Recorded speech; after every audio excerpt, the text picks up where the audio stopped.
Thanks for staying with us. We're at the Kansas Department of Agriculture today, and we're joined by Dr. Brown. Dr. Brown, thanks for joining us this morning. You bet. Big news here in the state of Kansas. We had a confirmed case of avian flu in Missouri. KDA scrambled and kind of put together a quarantine zone in Cherokee and Crawford County. Walk us through the process of once we have something identified, we know that it's there. How do we get to quarantine? Okay. Let me use the Southeast Kansas event as an example.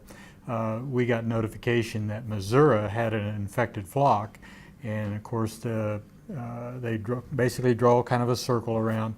The infected zone is 3 kilometers, and then it expands out to 10 kilometers for the buffer zone. So those two zones comprise the control zone.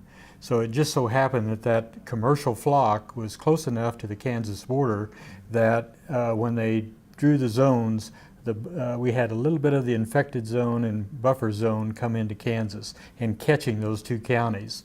So once we got notification that those there was an infected flock there, then we set in motion. And they had already drawn the circle, and we knew from the maps what we were part of, and we comprised about a third of that entire 10-kilometer circle. So once that was established, then we set in motion, along with our partners, USDA Veterinary Services and KDA folks, our Division of Animal Health, and then formed the teams and identified an incident commander. We used the ICS Incident Command System, and we had an operations chief, a planning chief, and everything else on that organizational chart, and put them on the road pretty fast. Yeah, because if you look at the quarantine zone, it's a couple of blocks here, a couple of blocks here, it's kind of strange how that figures in, but now I kind of understand how things kind of the way that circle, it just caught part of Pittsburgh, and of course most of the area was rural. And we had our survey teams go out first, and then to establish where those flocks might be, backyard flocks. We knew what made that one different. There was a commercial flock involved, and so then it was out in Missouri, but we had to establish where our flocks were in the state of Kansas. In the short amount of time we have in the first segment, windborne, I mean, can this be blown into Kansas? Most likely came from migratory wild birds. The H5N2, which is the genotype, that's the same that they found on the Pacific Flyway. Kansas had the distinction, this is the first time of a case in the Central Flyway. And of course, Missouri is the Mississippi Flyway. Okay. Well, we're going to take a quick break, and when we come back, we're going to talk about maybe the permits you need to move any live animal in and out of that quarantine zone. You're watching Kansas Ag Report. We'll see you in just a minute. This segment brought to you by Kansas Regenerative Medicine Center. Your stem cells, your health, your life. Farmers Insurance, your best protection against the unexpected. Call Agent Dan Key at 785-408-5459. Grass and Grain, online or in the mail, keeping Kansas farmers informed for over 60 years. GrassandGrain.com. Blue River Traders, the finest selection of Western-style furniture for your home. BlueRiverTraders.com.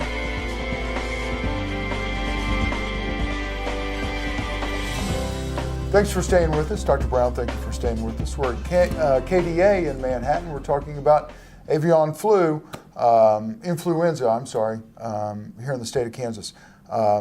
Leavenworth, now the hot button here in the state of Kansas. Same principle, if we want to move anything in and out of that area, we still have to have special permits. Right. In southeast Kansas, the Cherokee Crawford area, we have a movement quarantine in place, and there, if people want to move, they can call our office and get a permit. We just need that information of movement of poultry or poultry products.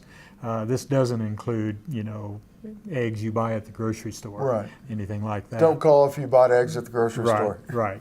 But now we've closed that situation event down in Pittsburgh, where our command center was, and we've opened up a new command center in Basehor, Kansas, in Leavenworth County, and we had a positive infected premises there. Same, it's a H5N2 type, and so we've got several teams, survey teams, that are going out yesterday and today, and they should pretty much finish up today. Again, trying to locate where the flocks were, and then starting tomorrow, we will send in surveillance teams where they will test those birds that the survey teams have identified.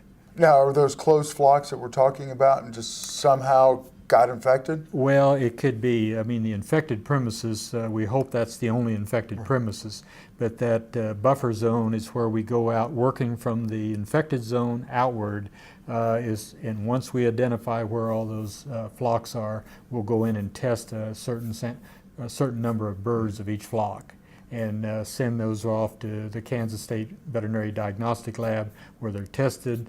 And of course, we hope they all come back negative, and that we've just got an isolated infected flock. What should someone be thinking about now in the Leavenworth, Basehor area?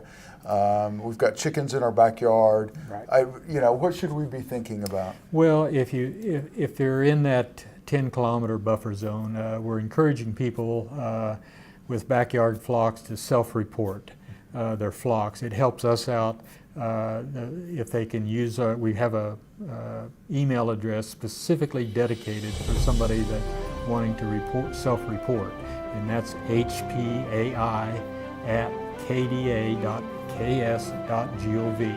And we've had several people do that, and that just eliminates a lot of phone calls.